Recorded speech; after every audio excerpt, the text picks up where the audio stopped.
Yeah, when we arrived on the scene, actually the truck was still in motion with the right front tire flat, actually wound up on the actual wheel and digging into the concrete over there on the emergency left lane.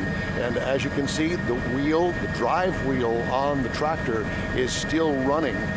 It is not turning the actual tire because that wheel and tire, it's flat, so there's no actual traction there between the wheel and the tire. Now they're backing off the robot here for some reason, and it looks like they're going to reposition that. We have seen a sniper here. We don't know what the ammunition is that he's using. I assume that he's trying to break the window there in the front of the 18-wheeler. We'll just have to keep watching this. They're trying to gain access to the cab and get a better view of him inside if they can. As I mentioned earlier, that this is a sleeper that is behind the actual tractor itself. This is usually a long haul kind of a tractor trailer rig with the aerodynamic shield on the top of it, trying to get the air to go over it. And that's why it looks kind of odd from most views here out here on I-10, the Baytown East Freeway. Again, this is eastbound on I-10, but both east and westbound lanes closed out here at Sheldon Road. As you can see, it's a very large scene. Most of the emergency vehicles, and we have an ambulance here, we have a rescue here, as well as a heavy-duty wrecker, and then behind that a couple of fire trucks. It is a scene that is usually not seen here in the Houston area. A bizarre situation here right after, not too long ago, we had another 18-wheeler that was out of control for many hours, wound up out in the Brookshire area, finally coming to an end out there. And this is not unlike that, except for the fact that this 18-wheeler is disabled. And so you can see the smoke coming off the tire and the wheel, with the wheel turning inside the tire there. It is a bizarre situation that I certainly have never seen in all my years of covering news. And I was thankful that they finally got the armored vehicle here just a short while ago, and they're trying to break the window, the front window of the 18-wheeler. You know, they're pretty thick, and I would imagine that it's going to take something more than just this to get that window broken. Reporting live from Sky, Don Armstrong, ABC 13 Eyewitness News. Don, thank you for that update and report. We're going to go back to the sheriff to see what other questions he's answering.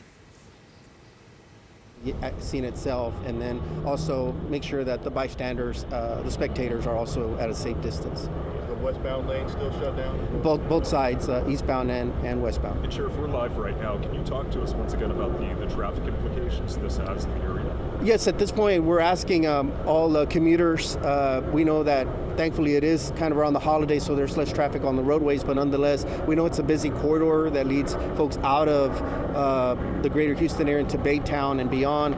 So the East Freeway right now is at a bottleneck right now. We're trying to alleviate some of that traffic, but if people can find alternate routes, we are diverting them off of Sheldon Road right now, and we're getting them around the target area. But if they could exit before then, either get on the tollway or even before that and find alternate routes, that would be helpful. So we leave it up to the news stations to hopefully help us out on that.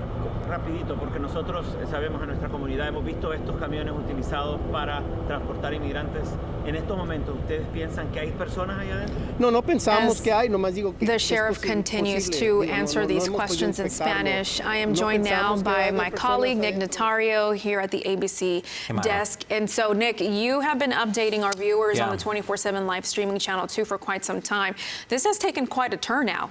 And I was waiting to hear from the sheriff, and we're wondering if he was going to talk while this was still unfolding, or if he was going to wait until it ended. And clearly, he needed to get some sort of messaging out, especially. Wow! You can see they have barricaded the side of the 18-wheeler right there. We have seen this machine before, and it's skipping my mind right now exactly what it is called, but our Jessica Willie did a report on it not long ago when there was a barricaded suspect in a home.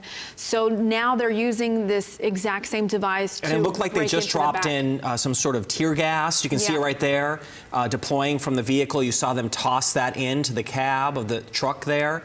Still no sign of the driver at all, Myra. No, and so we have been listening to the deputies, and there's a possibility that this person is in the back, in the sleeping area of this 18-wheeler. So now we just sort of wait and see what happens, right? Because with that tear gas, that's going to prompt this person to come out. You would think so, and still no activity. You can see the cab of that. You can see through the windows. You don't see anything going on in there. No. Waiting to see if he comes out the side. Maybe tries to go out the window there that they smashed in. But yes, there was that situation where someone had barricaded himself in a home, and they essentially demolished the house with that device. So it's a very strong, powerful machine that they have there. It is, and it's a new tool that the department has to try to get suspects like this to surrender in a situation where they're holed up, well, now not only in a home, but also in a vehicle like this, in a big 18-wheeler. And again, we're just waiting to see how long it takes for this person to come out. I can imagine this tear gas is not, you know, something you want to be around for a long time. No, and you heard the sheriff say in there moments ago that they're trying to use non-lethal force to try and get this individual to come out. They used the spikes. You can see they said they were successful. The tires are out there, and then there was some sort of paint-looking thing that was shot toward the window. And here it goes again, Myra. Again. Oh, yeah. Now they're ramming the front of the truck there. And again, we can't. It can't see if he's in there, but this thing is a very powerful machine that can do a lot of damage. It can essentially rip apart the front of this vehicle, as you're seeing there on the screen. Exactly, as is happening right now. And again, we did a story on this specific tool, if you will, that the sheriff's department now has to try to get suspects out of a barricaded area. In this case, it is an 18-wheeler that has been parked here on the side of the highway on the shoulder for quite some time now, with the engine revving. And so now they're going to try to break apart this door, Nick, is what it looks like, and see if they can get a better scope of where. The Rook is the device, yes, that Jessica Willey had done a story on during that, in Humble, when they used it before. Yeah, when the suspect was holed up inside of a home for several hours. So now we can't see exactly where this person is, but hopefully they will come out. But you can see on the right-hand side of the screen, they have those weapons drawn on the cab. So the Rook is tearing it apart, and they are just on standby, waiting for this driver to make his way out of the vehicle, Myra. Because the scary situation here is, if this person does have a gun, officers have to be ready to protect themselves as well. So let's hope that is not the case. Let's hope this person makes it out, if they will. I can't imagine somebody being able to stay there with that tear gas flowing inside that small area of the 18-wheeler. Well, he's stayed in there. It's been at least 5 minutes since they've thrown that tear gas inside the back of the cab. I still have not seen any activity from inside that. And of course, he could be in the back. You know, some of those are kind of larger back areas that they use to sleep and eat and whatnot in the back of their trucks, the cabs there. But Myra, I haven't seen any movement at all from this driver. Who's to say this person doesn't have some sort of gas mask? That is true. Or something to that effect. You can only imagine that, since that person has not come out of this 18-wheeler. Again, this has been going on since 12:40, and this is the first we see now that deputies decided to make this bold move.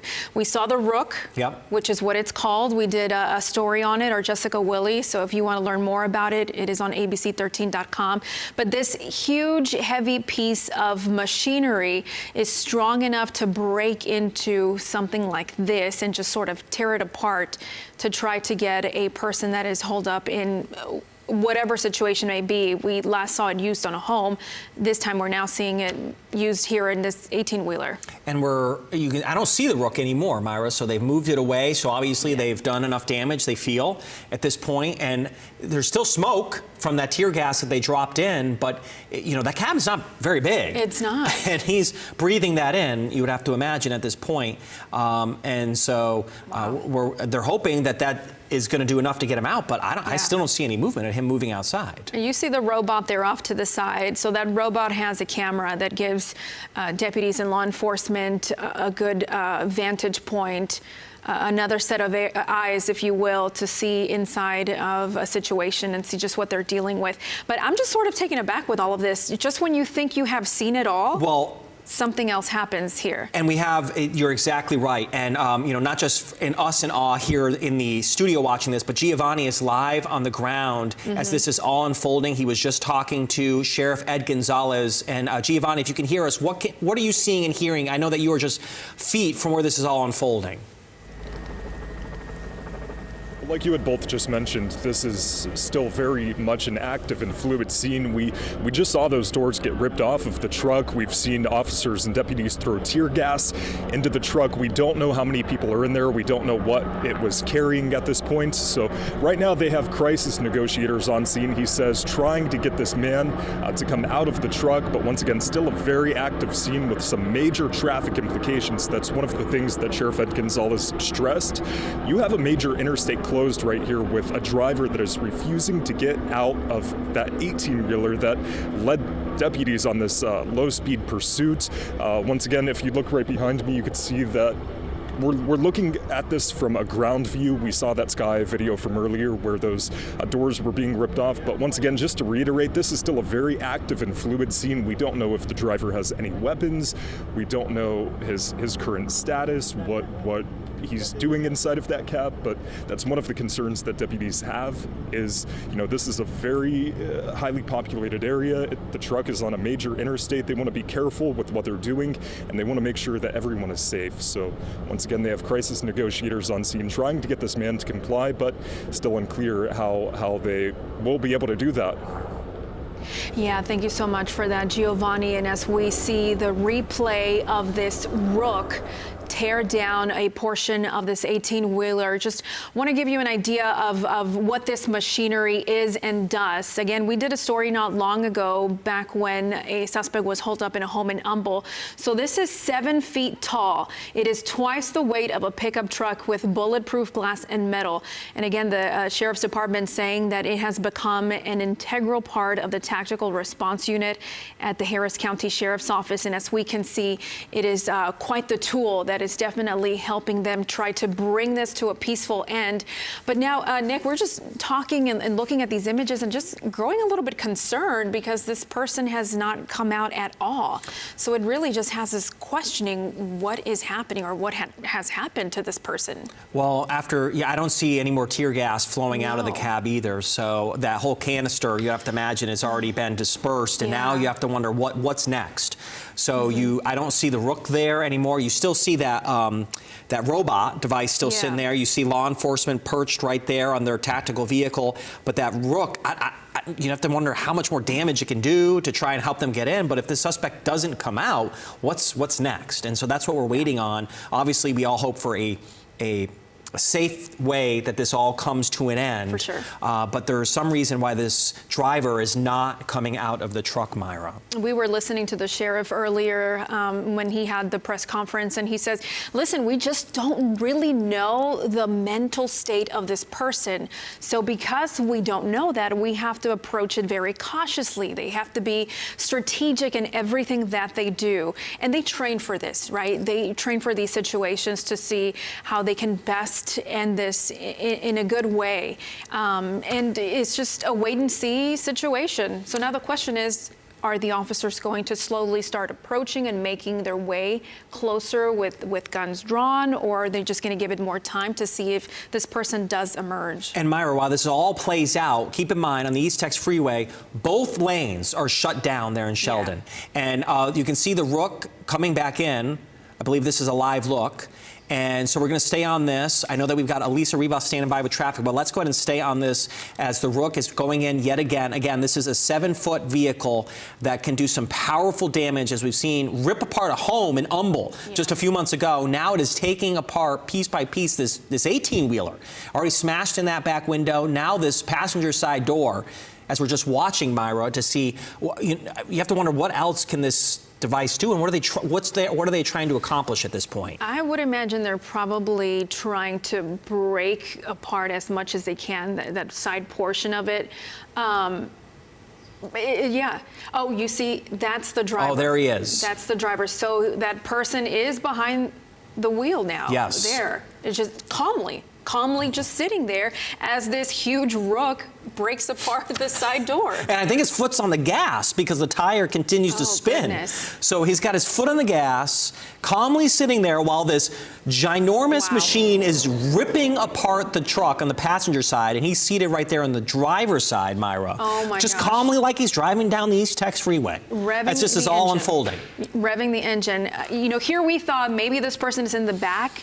They threw that tear gas in there after the rook tore apart that small window. There he is. Nope, he is sitting in the front, looking as calm as can be, revving the engine, and just facing down law enforcement. And as we mentioned, this is a situation that has shut down the freeway in both directions. It is causing an absolute nightmare. It is. And I know Elisa Rivas is tracking this and trying to help everyone get around this whole mess. Elisa, what can you tell us? Hopefully maybe some good news. I'm sure there's not much right now if you're out that side of town.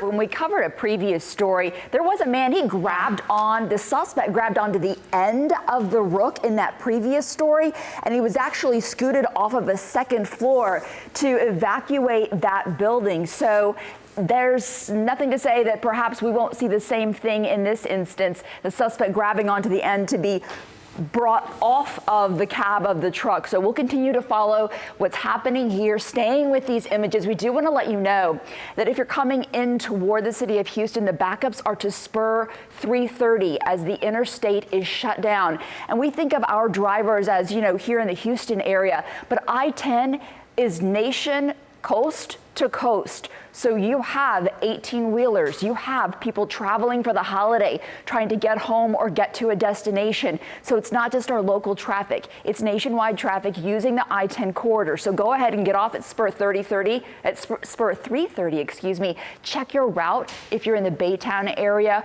or east of there to just make sure that right now is about the time you even want to be leaving. Perhaps you want to stay with us here on ABC 13, abc13.com, and just watch this hopefully come to a peaceful resolution and see exactly when the corridor will again reopen. Leaving the Houston area, trying to get out to the east side, 90 is an alternate route. Really, the farthest you're going to want to go would be the loop, the 610 loop, and then you're going to take the loop and from there head down to 225, catch 330. Your GPS will let you know where to go exactly for your starting point and destination, but certainly check your route and be aware that in both directions, I-10 East Freeway is closed down near Sheldon due to this ongoing incident.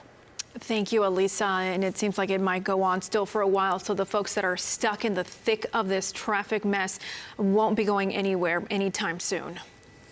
That's right, and I know that Giovanni is there live on the ground, our ABC 13 reporter. And Giovanni, I know that you were able to talk to someone just moments ago. Give us the latest on what you're seeing and hearing there.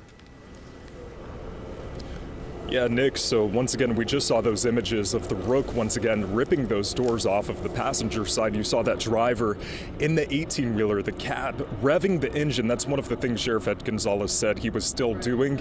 You know, this is an 18-wheeler. This is considered a weapon. One of their concerns is him trying to take off again, so they have set up a perimeter in this area. They're trying to do everything they can to make this end as peacefully as possible. But there are so many deputies here on the ground trying to get this man out, to open up this freeway once again. There's some major traffic implications here, and they also have crisis negotiators on scene. Every so often we can hear somebody yelling over a loud horn or a loudspeaker telling him to exit the vehicle. You saw those images of him sitting there in the cab, once again revving that engine. Earlier they shot off some tear gas and non-lethal weapons to try and get him to come out safely. Gosh, Giovanni, we're just here in awe and in shock of what is going on as you see that rook continue to tear apart this 18-wheeler and that suspect just sitting there looking as peaceful and normal as can be, as if nothing is going on. And that cab is rocking. You can see it there on your screen, back and forth, and there's the driver just appears to be holding onto the steering wheel, Myra, and, you know, his eyes straight down the road.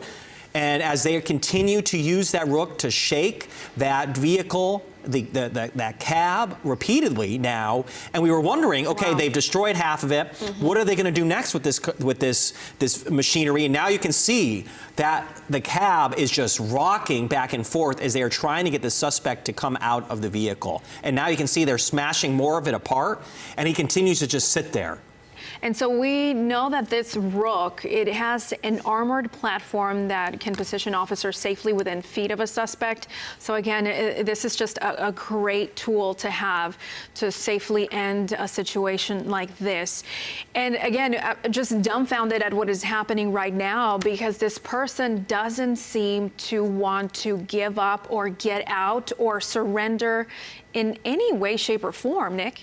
And, you know, we've just been told by our producers here that if you're worried about seeing something that you don't want to see, we are on a delay. Obviously, we are going to be very sensitive to the situation because it is a very serious situation. You can see the driver, for whatever reason, not getting out of this 18-wheeler, and they are using some extremely heavy-duty machinery there, trying to come this to an end for everyone. But he clearly doesn't want to come out, Myra. He does not. He does not. And they've got the deputies with their guns drawn on this suspect that are watching this whole thing. So obviously we are trying to be sensitive to the whole situation. We're bringing you these live pictures, letting you know what is going on, but we are keeping that in mind as well. As we're just in awe, Myra, sitting here watching this. Yeah, we really are. And again, a very tense situation too, because we do want to make sure that this doesn't end in any bad way. Correct. It is the last thing we would want to see here from our end. So we're hoping this person gives up as they continue to tear down this 18-wheeler using that rook. They're just tearing it apart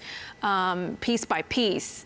And as fast and as you know, forcefully as this cabin is shaking, that person's not even making a move. No, not even blinking, it seems. Honestly, it looks like he's just driving down the freeway. This picture. His face is stoic. His eyes are right there, looking down the freeway. I haven't seen him move. I haven't seen his head move, Myra. No. He is just looking straight ahead, even as the cab is swaying back and forth as that machinery shakes the entire truck there. And even as that SWAT vehicle is staring dead at him with guns drawn, no movement whatsoever. So this is a very difficult situation. And again, we were not sure how this was going to end. It started at 12:40. We thought possibly this person would surrender quickly, but that doesn't seem to be the case as this continues to go on. Yeah, more than 3 hours now, and we've seen sheriff deputies land helicopters on the freeway to bring in more resources. Wow. They have brought in the tactical gear now, the rook. They have drones, Myra. They deployed spikes to bring this truck to a stop, and it did. And still, the driver just sits there in the driver's seat, refusing to come out. Not only that, but still revving the engine. Right. We see that tire still spinning. It was smoking earlier. Our Don Armstrong has been following this from the very beginning. And Don, whenever we have a situation like this, we always ask you, have you ever seen anything like this? No, in all of my career, I've never seen anything like this. I do wonder, however, is he conscious? Is he got some sort of a drug-induced sort of steering straight ahead? Don't know, and I don't think that the sheriff's department knows either. The one thing that I did want to make note of, that the driver's door is really up against the guardrail there, separating the east and westbound lanes over here at I-10, the Baytown East Freeway. And if you're just joining us, this is at Sheldon Road between the Beltway and Spur 330, the road that you take to go to Baytown on I-10. And for those people that are maybe heading back to Louisiana or trying to come from Louisiana into the Houston area, it's not going to happen this way for quite some time. The other thing is, I don't know whether or not, once this does come to a conclusion, how they're going to get the 18-wheeler out of here, because it has, as you can see, the right front wheel does not have a tire on it. It's dug into the pavement, and the engine is still idling here and spinning the wheel around inside the tire. And so what you see smoking there is the wheel friction against the tire. And so it's going to be a mess. They're going to have to disconnect the 18-wheeler from the tractor part of it and separate the two. It's going to be quite an operation, and it's going to be hours. Now, look here. Here comes the SWAT team along with the dog. The canine unit is here. They're moving in now. Let's see what happens. I'm not sure. Are they shooting? Are they shooting inside there? It looks as though that they may be using dummy bullets. There goes the dog. They pulled the dog there. Now the dog is inside. This is coming to an end now, finally. Let's see if the dog, as soon as the dog does its thing here with the driver, then you'll see there the officers are going in now. Again, we don't know whether the driver is conscious. They're going to try to go in from the driver's side. I'm going to pull back a little bit here because we don't know exactly what's going to happen. Is he hanging on? Can't tell, but it looks as though they're having difficulty getting him out of the cab. Once they get him out, we'll see if he is actually conscious. I don't know. Don, as you pull back, I know this is a very sensitive situation, so we're trying to make sure that we don't show anything that might be too sensitive for folks at home. But again, we just saw the canine went inside the vehicle, the 18-wheeler here, to try to gain control of the suspect that has been refusing to get out for the past almost 4 hours here now as we almost start the 4 o'clock newscast. But it's just a very crazy, intense situation that none of us really have ever seen. So here with me now is Erica Simon. Erica, I'm sure you've been watching this unfold as well, and it's just astonishing to see this type of situation going on. Unbelievable. You and Nick have been doing a great job of breaking everything down live as it's unfolding. We want to remind viewers that there is a delay. Obviously, as Myra and Nick have been emphasizing, we have no idea and still technically don't know how this is going to end. So we do have a delay just to make sure we aren't seeing anything drastic or dramatic or tragic. So this is a whole tactical operation that's been going on for hours. Y'all have been through most of it and walking our viewers through it. And we have no idea what's going on with the driver, right? It's the holidays. We don't know if, you know, he's stressed out. We don't know if he, as Don said, if there's, you know, drugs involved in terms of how stoic he was. We just simply don't know. But what we can tell you and what we are seeing is the truck and the cab literally being ripped apart, and there's canines involved now, and also some tactical units going in. Yeah, and it looks like there's a few of the SWAT deputies inside now. Can't tell what they're doing at this point, but we did see the canine go in, and I believe I saw the canine come back out just a few seconds ago. But they're tearing apart this cab and also just trying to get this person out.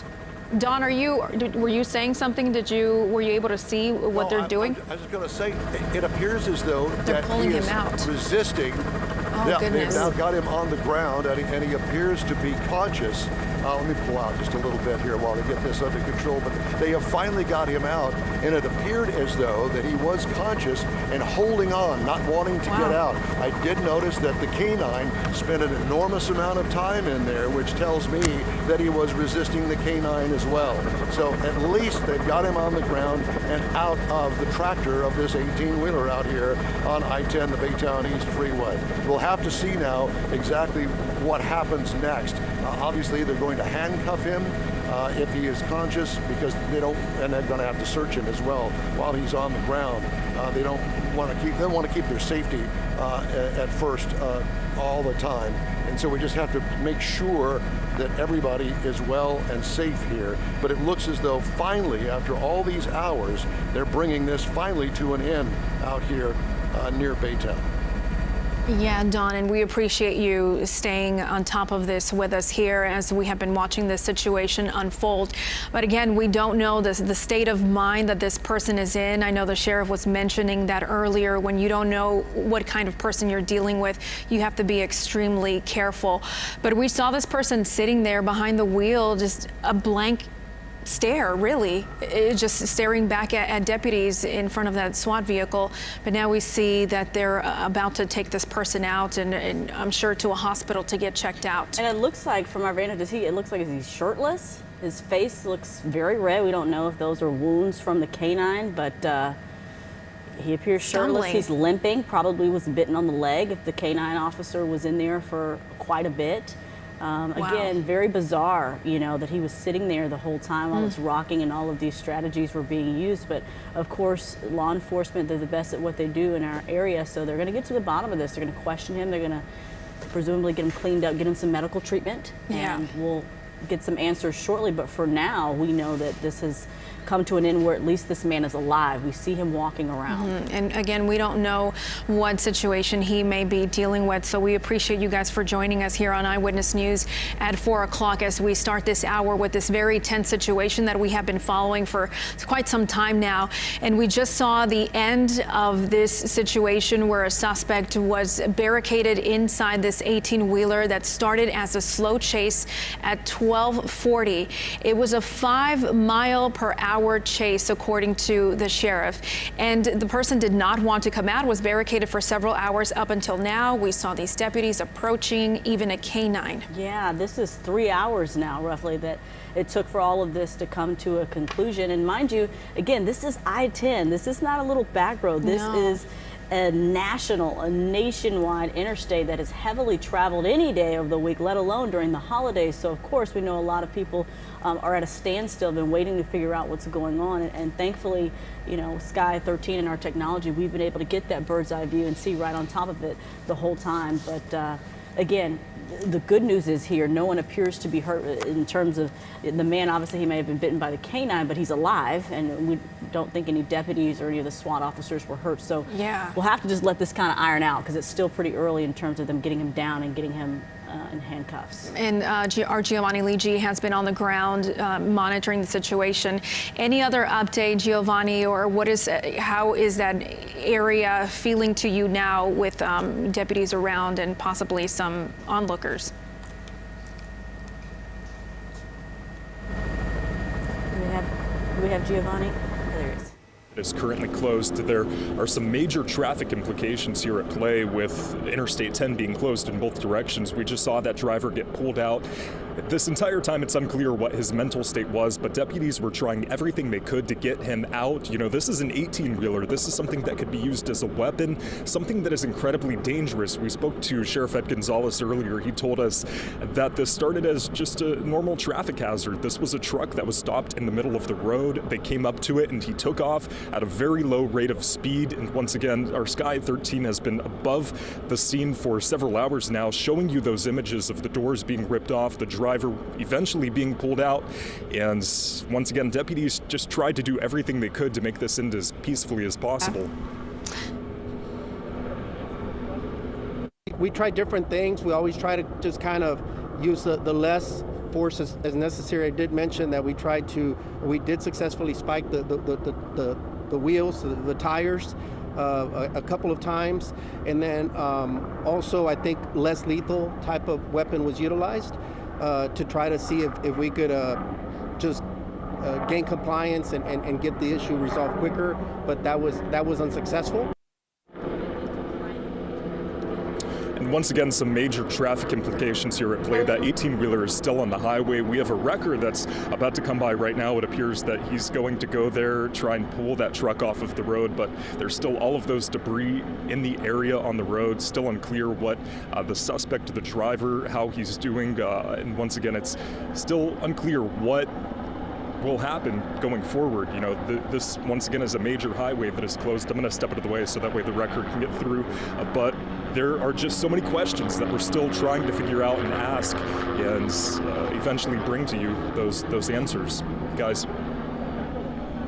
Giovanni, thank you. We know it is still a fluid situation for you there on the ground. Right now we want to go to Don Armstrong, who is in Sky I-13. And Myra, I could tell you that as you saw probably that the suspect or patient now has been put into the back of this ambulance here. They're going to stabilize him, and it's going to be a few minutes until they get that situation taken care of to determine exactly what they need to do to get him on the road and to the hospital, clearly under arrest here. It'll be interesting to see his mugshot picture because there are going to be charges filed, I can guarantee you, on this suspect that took all afternoon to get out of this 18-wheeler after a slow chase that began somewhere around the Beltway and ended not that far away down here at Sheldon Road. The truck was only doing about 5 miles an hour when we found it. inching down the roadway here on the eastbound lanes of I-10, the Baytown East Freeway. Ended up here just past Sheldon Road. Right now they're bringing in the heavy-duty wrecker, and you're going to see them try to get the SWAT vehicle out of here and get that heavy-duty wrecker hooked up to the 18-wheeler and get this freeway back open. Finally coming to a close here. SWAT officers, the Rook, as you called it, this machinery here was a lifesaver, I believe, and getting this situation to finally come to an end. And let's not forget the officers that are in the tactical unit and this vehicle here by the Sheriff's Department. It took a while to gather up all of that equipment and get it out here because the traffic is an absolute nightmare, as you can imagine, both on the east and westbound feeders, and of course the main lanes being shut down really doesn't add to the quickness of getting the sponsors out here in this situation. But as you can see, doors are closed on the ambulance. It should be leaving here momentarily, and the wrecker is going to hook up to the 18-wheeler, and hopefully we'll get this freeway back open. Back to you guys. Don, thank you. Updated resources and technology hard at work. A lot of elements to this story, one of them being traffic. So let's get you over to Elisa Rivas to talk about the fallout from all of this and people presumably being stuck. We are monitoring our live traffic data and showing you just how bad that backup is that Dawn was discussing. And yes, everything between 610, which if you're headed outbound is really where you should get off for a detour, perhaps on 225 or up toward Highway 90 to get you around what's happening. We get a closer look and show you where this is centered right near Sheldon Road, but causing problems in both directions. Trying to scoot off toward Market Street outbound might help you out a little. But as he mentioned, all those feeder roads are packed, just not able to hold the volume of the shutdown of the main lanes of I-10. And so much of the traffic that is very close, and you see the vehicles moving there. That is a very good sign. As law enforcement starts to move forward, it means that they're loosening things up. But this is on the inbound side toward Houston. A lot of these 18-wheelers that are moving cross country, people that are traveling for the holiday, in addition to our local traffic, all of those plans we have during the holiday week. So right now we're starting to see a little bit of movement live as we monitor this for you, as we have been since the very start. We're gathering more facts on that investigation, and I am monitoring the traffic flow because for right now, even if you're leaving at the moment, it's loosening up, but this will be there for some time as they get that investigation and they haul away all of that material from what has happened there. The 18-wheeler has to be hauled off and so on. So we'll continue to monitor those things for you. Now as we look live to Sky Eye, at the moment, so much of that traffic just sitting there. Erica, Myra, we are definitely going to be on this because it will still be a situation for drivers and for a law enforcement investigation as we head into the evening hours.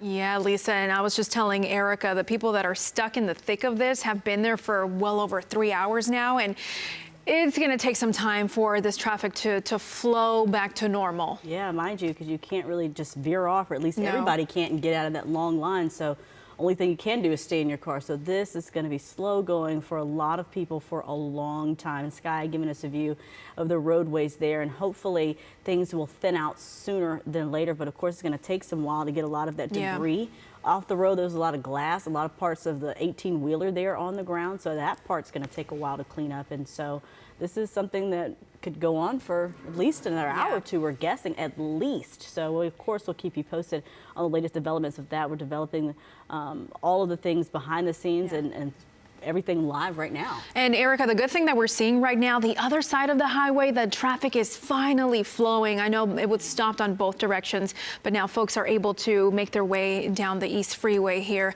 That's a welcome fairly sight. Smoothly. Yes. On that side at least. So the other part will have to, of course, be patient and just kind of wait it out. But definitely not good for the drivers there, but life happens, things happen, and in this case, as far as we know, no one was severely hurt or lost their life today. So that goes to show just how professional our law enforcement crews are, the tactical units and everything that they do. So we'll have to get to the bottom of that part. But again, the sun is shining, everybody's going to have to be patient a little bit longer. And we can take a breather. It has been very tense here in the newsroom since we first started hearing the traffic scanner. And here goes the popular tool they have, the Rook now. We were live on air, you know, during that incident with the man holed up in the Humble home that you were talking about. We saw it all the way through close to midnight, Eric and I, and so we're very familiar with what this guy can do. And Yeah, it's definitely needed in situations where you just aren't getting the results you're looking for. A lot of time has gone by, and it protects life. You know, they're not having to send their guys in harm's way per se, but the Rook can go in and get some immediate results. Looks like in 2 cases that I've seen. You know, the one in Humble and then now get immediate results in terms of at least opening things up and allowing them to get a clearer look, or sending in a robot, or in this case a canine dog, and bulletproof.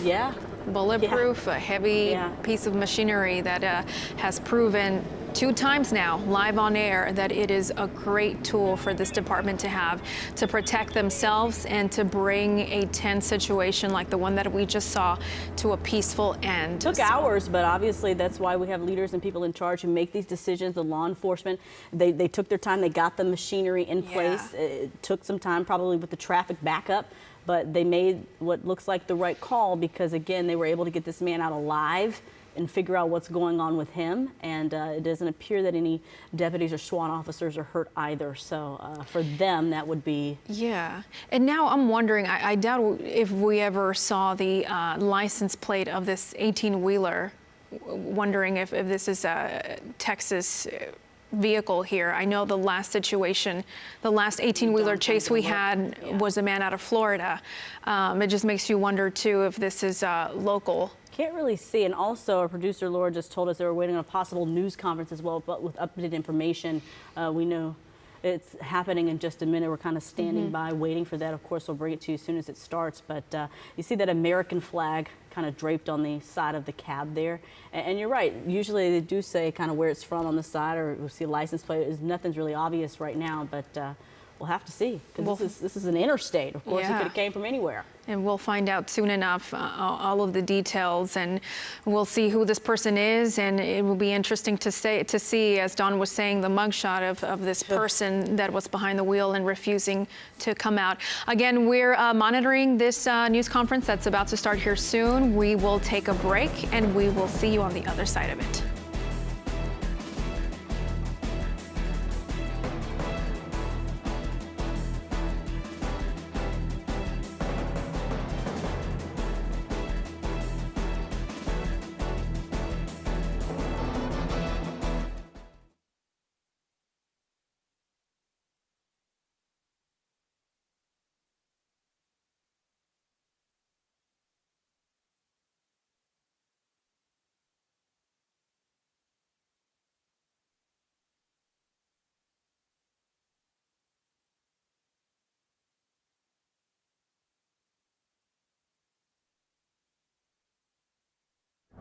Okay. Ed Gonzalez, Harris County Sheriff. Just a quick update. Just before 4 p.m., our SWAT team members had to physically go into the driver's compartment of the truck and physically pull him out. They tried numerous things, deploying gas, deploying less lethal, verbal commands, gave him every option to come. He remained resistant the entire time, did not answer any commands or anything like that. So at some point, they had to physically position themselves as safely as possible to extract him out. They've extracted him out. Still don't know why he was acting in the erratic manner that he was.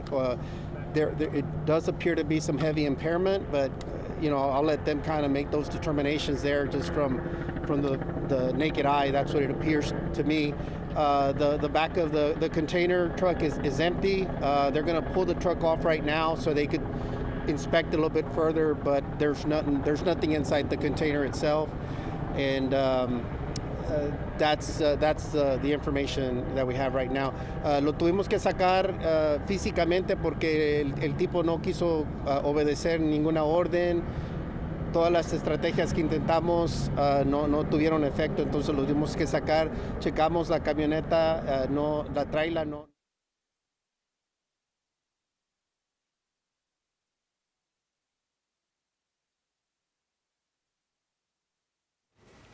Welcome back, everyone, here to Eyewitness News at 4 o'clock as we are listening in to Sheriff Ed Gonzalez give an update in Spanish as the situation has now come to an end, thankfully, peacefully, if you will.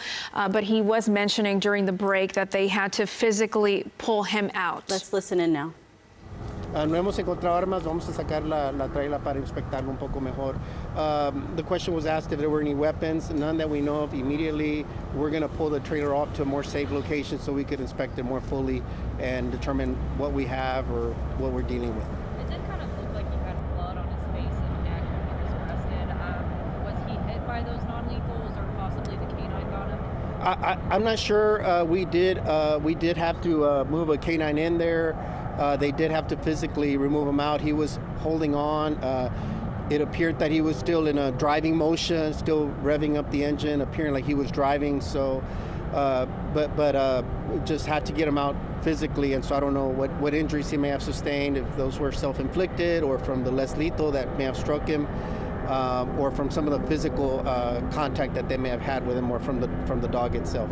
Sheriff, we're live right now. One side of the highway is back open, the other side's still near whenever. Yeah, we're working right now as we speak. The team's trying to get the truck out, so I do hear traffic finally moving, so we're happy about that. So I'm not sure which side is moving, but hopefully we could get traffic moving here shortly. En español para la gente que ha estado metida ahí en ese tráfico inmenso. Sí, estamos intentando en este momento ya de abrir las carreteras para que pueda moverse el tráfico. And the sheriff is answering in Spanish that right now they are working as fast as they can to open the highway back up, because again, these folks have been stuck in that area, Erica, for well over 3 hours now. Yeah, and they're hustling, trying to get people back up flowing. It's definitely been over 3 hours. You said it's having close to 1 o'clock or so.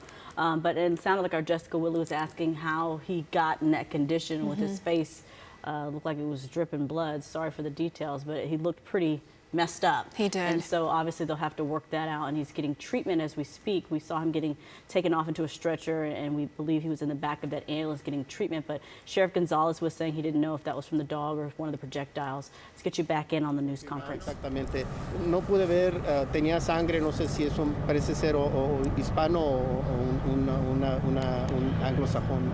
¿Y esas heridas eran de él o? No sabemos si And es- he's tuvimos answering que in poner Spanish un right now. freno, Again, un the perro question dentro that de we la all troca have también. about this Físicamente person's tuvimos que injuries. sacar, no sé He si says that las he's heridas not sure fueron del if mismo what que we se saw golpeó, dripping se on him was pegó, blood o or de possibly una de something las- else. de las, And I believe that balas somebody que no asked a son question fatales, of más de plástico, what no sabemos ethnicity si is he. fue The agredido. sheriff said, I can't tell at the moment. I could not tell what ethnicity this person is.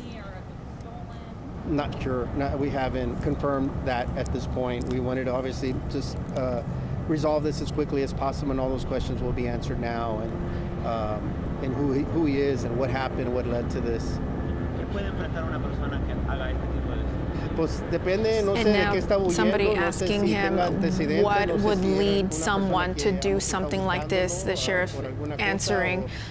También Really, you solamente don't por know at huir this de las point. I have autoridades, no puede idea. As I was cargar, saying earlier, you know, it's the holidays. A lot of people are heightened, they're stressed out. We don't know what he Unfortunately, had yes. going on at home.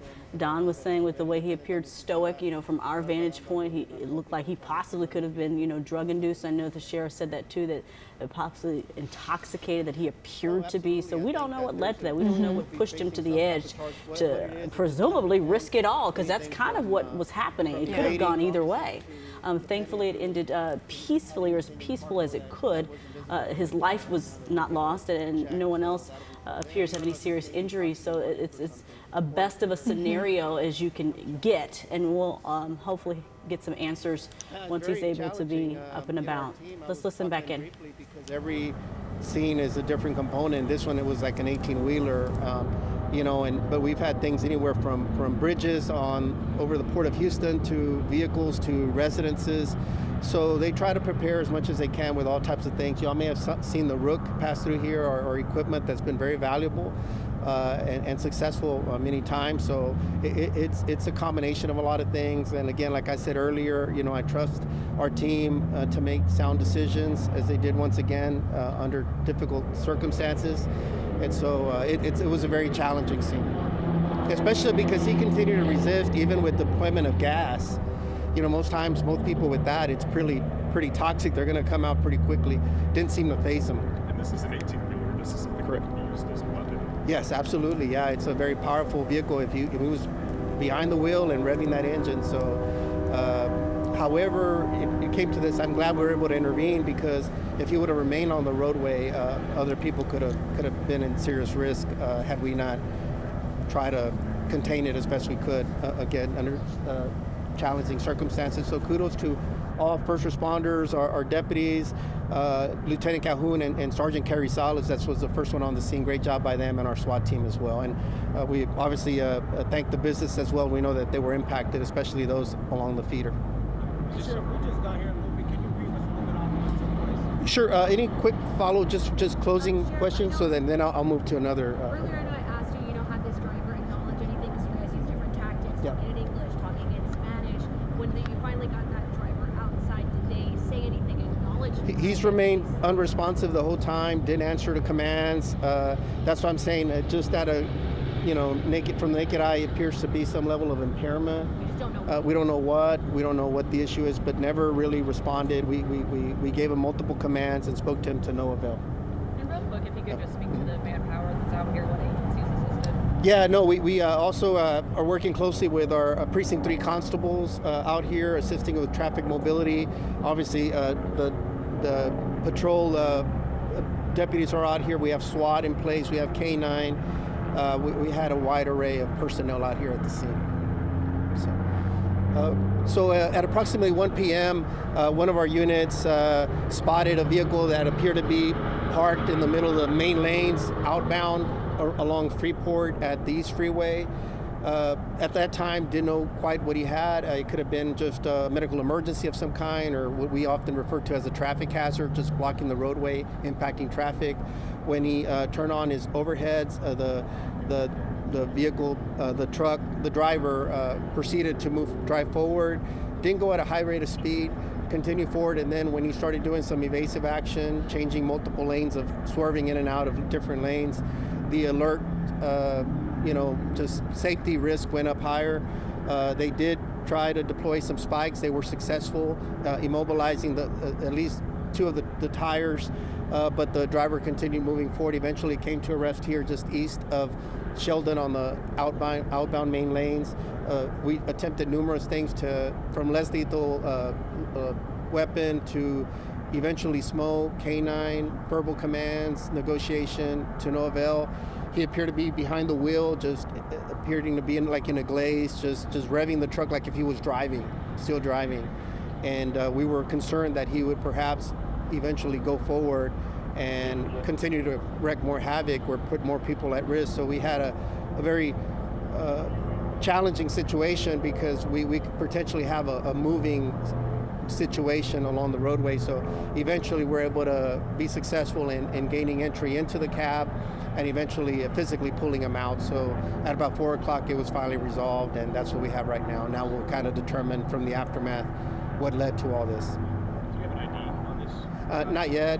It appears to be either Hispanic male or white male. We don't know if he's the actual driver of the truck or the company and all that. All that will be worked out. And obviously he'll be ID'd. So as soon as we get that information, we'll share it in terms of his name and any charges that are applicable. Any idea of what? I mean, obviously there was a lot behind this. Any idea why he did this? No idea. Don't know if he may have been wanted for something, if there was some kind of criminal nexus to this. The trailer appeared to be empty. We don't know if there's any compartments or anything. We have K9 and others here on scene, so we'll look a little bit closer. Just from his unresponsiveness, the zero effect from the deployed gas and other things, could have been heavily impaired. Just from the naked eye, it appeared to have a high level of impairment, which again was scary that he was driving that and was on the roadways prior to us reaching him. But we'll kind of try to piece it together as best we can. You said there was evasive maneuvers. Yeah, he was swerving in and out of the traffic once we were behind him. He wasn't going in a straight line at some point. And so eventually, thankfully, he didn't travel too far. It was never a high rate of speed.